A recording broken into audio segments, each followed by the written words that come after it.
Yo conozco muchas carreras, pero un lugar como este, con esta carga simbólica, con esta carga histórica y con este paisaje, es muy difícil de encontrar en muchas carreras.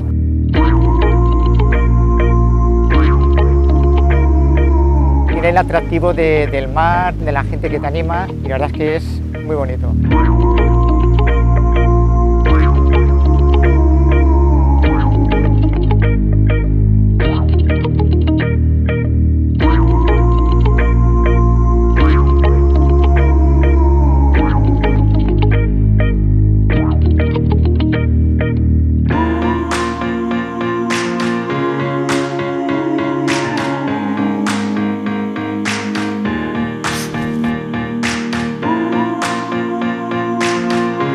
Les característiques per mi és que l'organització és quasi perfecta perquè s'involucra molt el club i l'Ajuntament, després un altre pues el circuit que és molt bo i la gent que anima molt.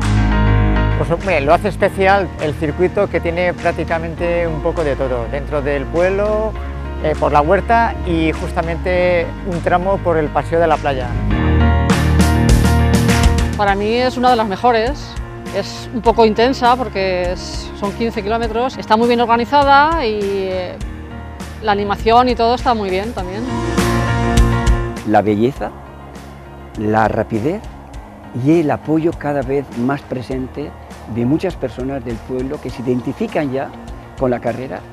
Por tanto, belleza, aire puro, aire no contaminado, y es muy importante el placer que siente el corredor cuando se siente rodeado, como digo, de estos colores.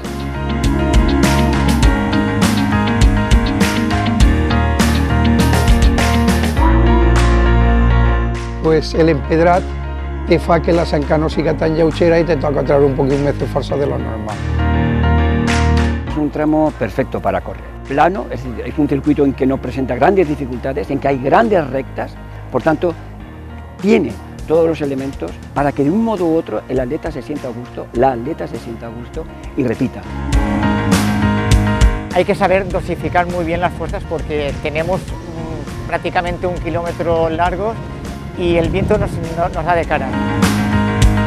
Pues es un tramo más agradable, amortigua más la pisada y se hace menos pesado que el asfalto.